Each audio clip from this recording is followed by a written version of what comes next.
Good afternoon. I'm Mandy Cohen. I'm the Secretary of the Department of Health and Human Services for North Carolina. And with me today is Monica McGee and David Payne, our American Sign Language interpreters, and Jasmine Metavier and Ron Vasquez are our Spanish interpreters.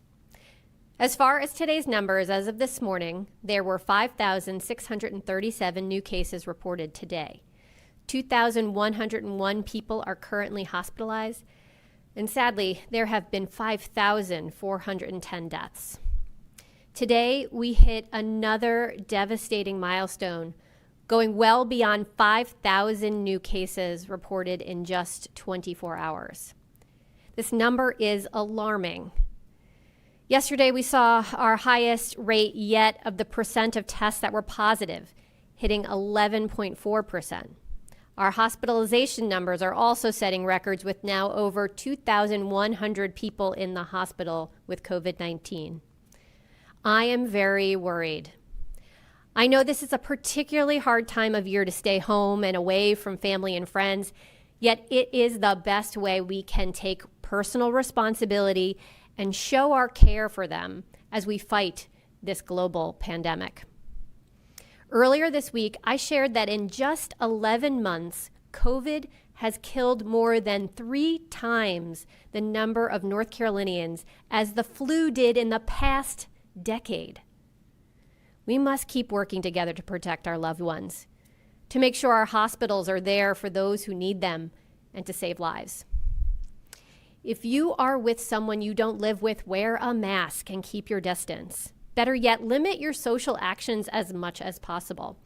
We need to stay strong and strong together. If you attended a Thanksgiving gathering, please go get tested. Social gatherings can quickly become virus-spreading events, putting those who attended and the larger community at risk.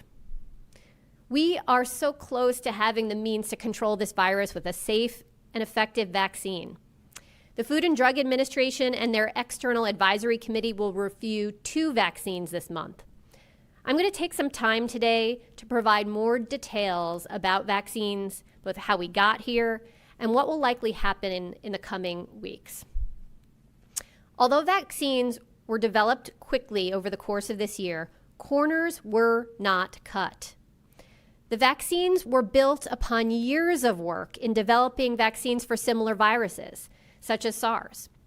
In addition, billions of dollars have been invested to allow clinical trials to proceed without delay and ensure manufacturing of those millions of doses of vaccines were happening at the same time. All of this allowed for our scientific community to shorten the time in getting us a safe and effective vaccine, so no corners cut. For the Pfizer and Moderna vaccine, more than 70,000 people combined participated in clinical trials to see if the vaccines are safe and if they can effectively prevent someone from getting COVID-19. Both companies worked to recruit people from historically marginalized populations to participate in those trials. For the Pfizer trial, 41% of their participants were non-white, including 26% who were Hispanic Latinx and 10% who were Black. For the Moderna vaccine, 37% of the participants were non-white, including 29% who were Hispanic Latinx and 10% who were Black. The people who make the decisions about whether or not to authorize the use of these new vaccines are FDA scientists, and they're career scientists, not political appointees. The data is also reviewed by another independent body. They're called the Vaccine and Related Products Advisory Committee. This committee works with the FDA to determine safety and effectiveness. The process is independent and it's transparent. Looking at the vaccines themselves, it's important for people to understand there is no COVID-19 virus in the vaccine itself. The vaccine imitates the infection so that our bodies think a germ like the virus or COVID is attacking. And this creates the antibody defenses we need to fight off COVID if and when the real germ attacks. Once a vaccine is authorized by use by the FDA, supplies will be very limited at first. Independent federal and state groups of experts have determined that the best way to fight COVID is to start vaccinating first those who are at most risk. Therefore, the initial supply of vaccines will go to a limited number of hospitals to vaccinate healthcare workers at high risk of exposure to COVID-19, those who are directly caring for or cleaning areas used by patients with COVID-19. Because of the limited initial vaccine supply, not all hospitals are going to even receive vaccine initially. But as more vaccine becomes available, it will be distributed to more of our state's hospitals and then to our local health departments to focus on vaccinating high-risk healthcare workers. Long-term care staff and residents will also be in the first group to receive the vaccine. Vaccinations at skilled nursing facilities and adult care homes are being managed by the federal government through a partnership with CVS and Walgreens. Vaccines used in our long-term care will come from the state's allotment of vaccine. The federal government will determine the number of COVID vaccines each state will receive. The amount of vaccine sent to the states will be based on the size of our state's population. The state will then tell the federal government or the CDC where to send the vaccine, and the federal government works with the manufacturer or the distributor to place the order. Then the manufacturer or distributor ships the vaccine directly to the providers. We've been told that if the Pfizer vaccine is authorized this month, we will likely receive a first shipment of about 85,000 doses, possibly as early as mid-December. We expect that more vaccines will then be shipped every single week. We hope that by early 2021, that health departments and community health centers will start vaccinating other adults who are at high risk for complications, meaning they have 2 or more chronic conditions identified by the CDC and who are at higher risk for exposure. While clinical trials are showing safety and effectiveness for adults, children will not initially receive vaccines, as these clinical trials with children are needed to assure the safety and effectiveness. Okay, I know that was a lot of information, so let me recap a bit.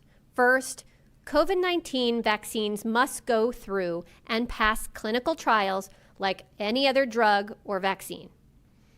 Pfizer and Moderna did recruit people from historically marginalized populations to participate in their clinical trials. The vaccine authorization process is independent and transparent. There is no COVID virus in these vaccines. Supplies of the vaccine will be very limited at first, and these initial supplies will go to long-term care staff and residents and a limited number of hospitals to vaccinate healthcare workers at high risk of exposure to COVID-19. Again, those who are caring for or cleaning the areas used by patients with COVID-19.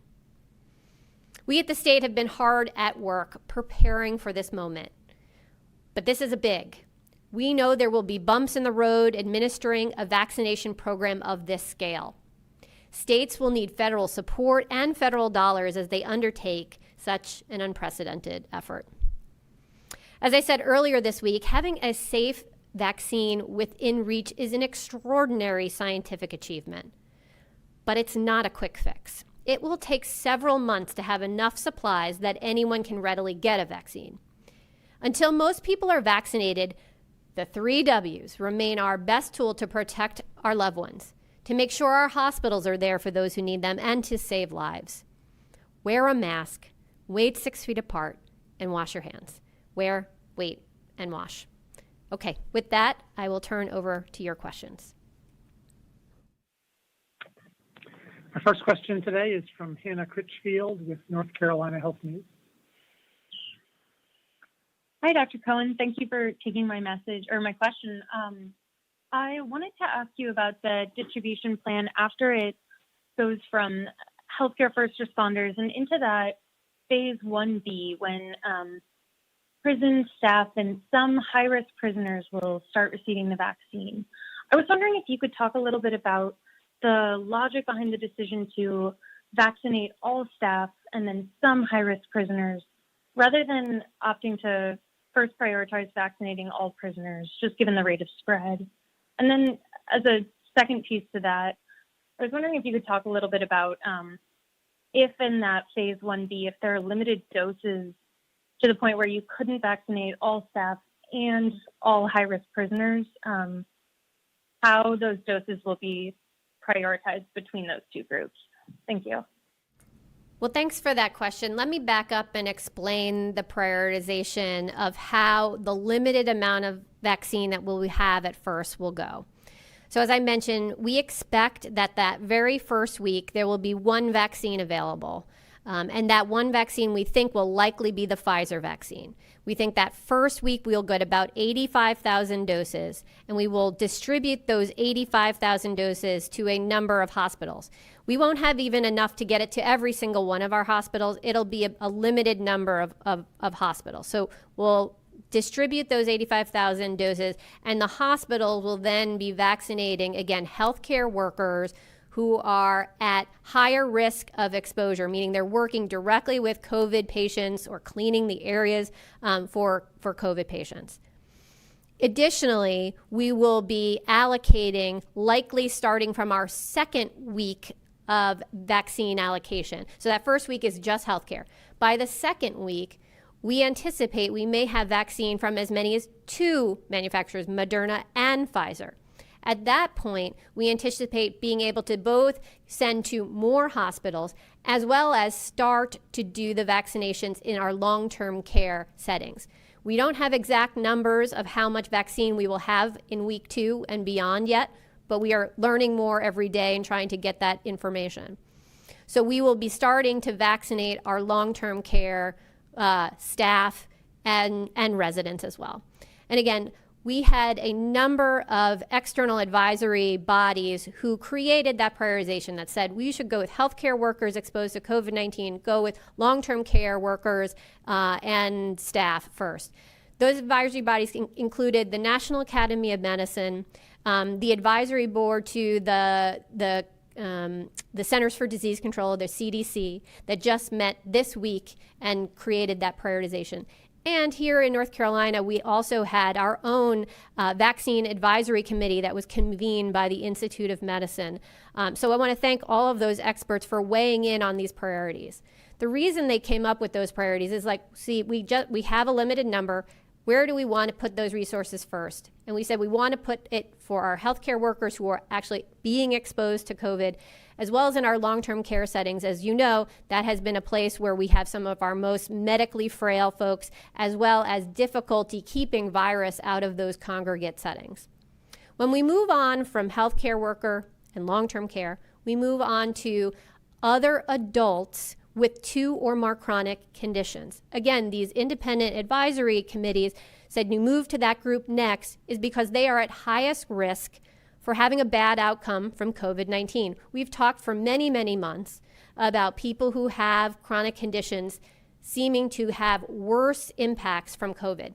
It's not any chronic conditions. There's a specific set of them.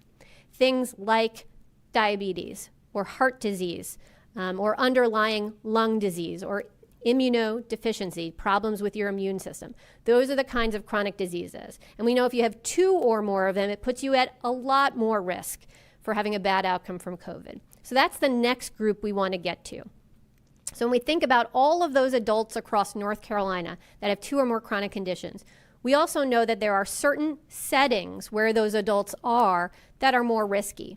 And so as we think about our allocation and the work we need to do to distribute those vaccines, we want to send them not just to target the adults with 2 or more chronic conditions, but also to those settings. And that's where I think your question comes in to how do we think about congregate settings? A prison is a congregate setting, a homeless shelter could be a congregate setting, and others.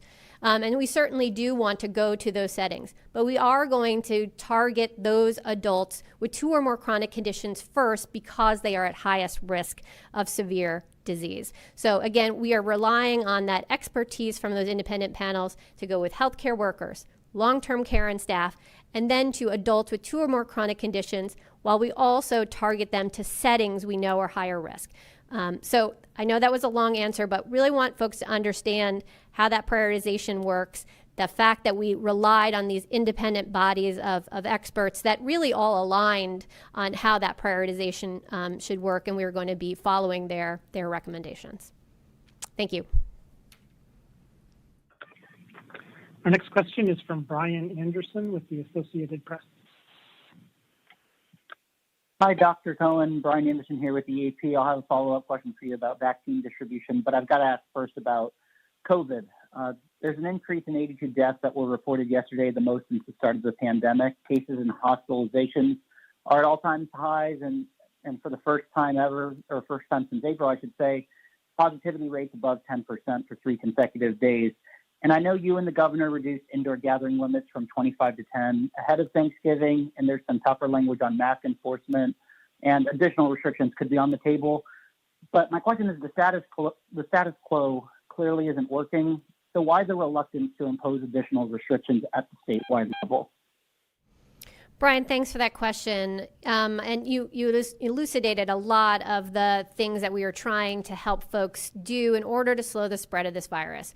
We knew as we're heading into the season when things are colder and thus people go inside more, we head into the holidays where people want to gather more. We knew that there was just going to be more risk of spread. And unfortunately, we are seeing that play out in our numbers.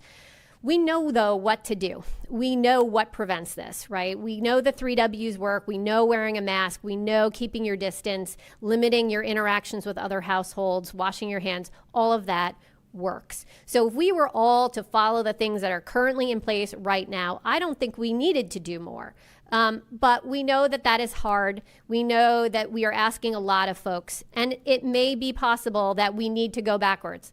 The governor said earlier this week, everything is on the table. We are looking at other options. I certainly look at a lot of other states around the country. What are the actions that they are taking? How has that impacted their numbers? And I look around the world. What are other countries doing? How have restrictions improved or not improved their numbers, and what does that mean for us here in North Carolina? So we're trying to take in all of that information and make good decisions, as we always have through this entire time of COVID. And so those kinds of are the things that go into our thinking. I am certainly concerned about our numbers. We can all do things right now to slow the spread of this virus. We have to, because as you said, our hospitalizations are going up and people are dying. So we need to work hard at this. Thanks. We have a follow-up from Brian Anderson with AP. Thanks. And we know that the Pfizer and Moderna plans are due this Friday and next. Can you just share the timetable for the release of that? And I know you said there that there's a limited number of hospitals that will get the first wave of doses. Is North Carolina distributing them to healthcare workers based on specialty or sort of number of COVID cases per capita? Can you sort of talk through that? Let me start with your second part of the question. So we will do a distribution to our hospitals based on their hospital size. And the way the Pfizer vaccine is packaged, you essentially have to ship 1,000, it's actually 975 in a unit.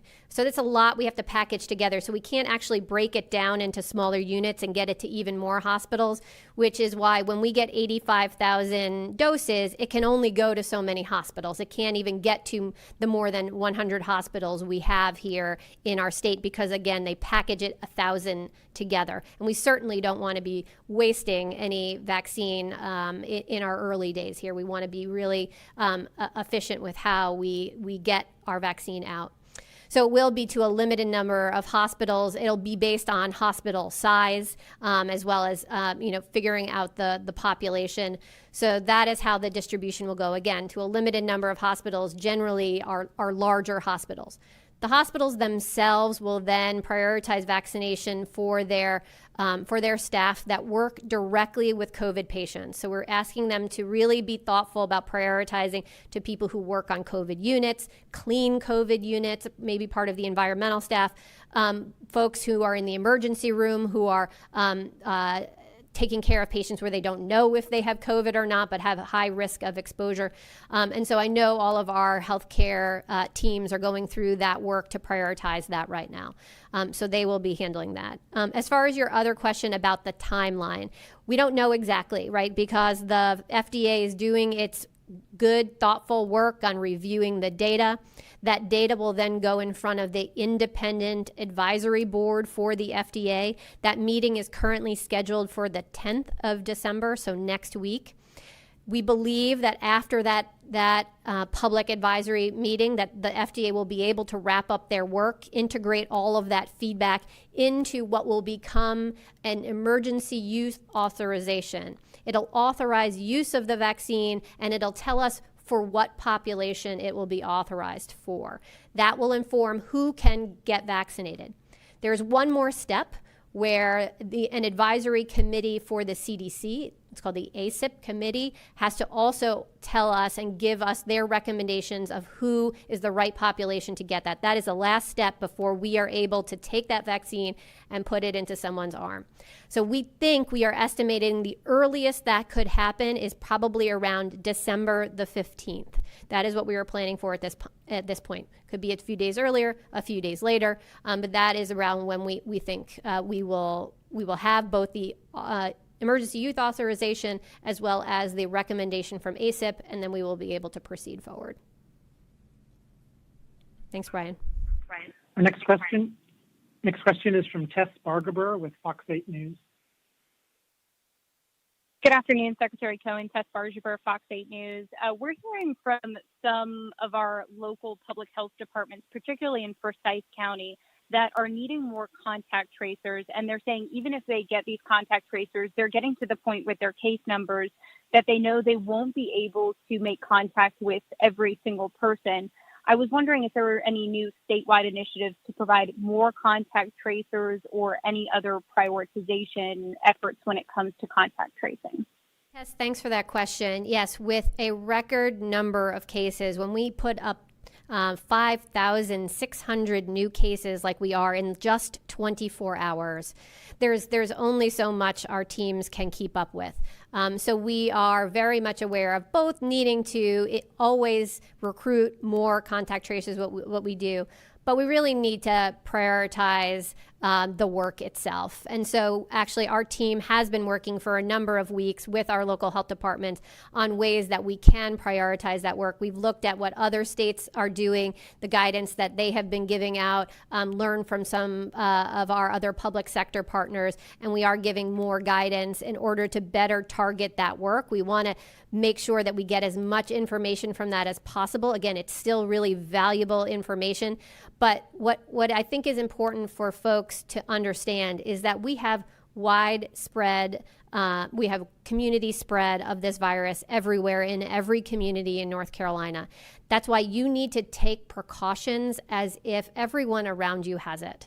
You have to be wearing a mask. You have to be waiting 6 feet apart and washing your hands, because the traditional tools of contact tracing really aren't going to be as effective when things are spreading this quickly. We're going to keep doing that work, and our local health departments have been amazing, as well as our contact tracers and contacting everyone and staying abreast of that. But there are a lot of cases coming our way, and that's why everyone needs to work hard and really approach things as if those around you could have it, and for you to take those precautions, take that personal responsibility, say, look, I got to wear a mask.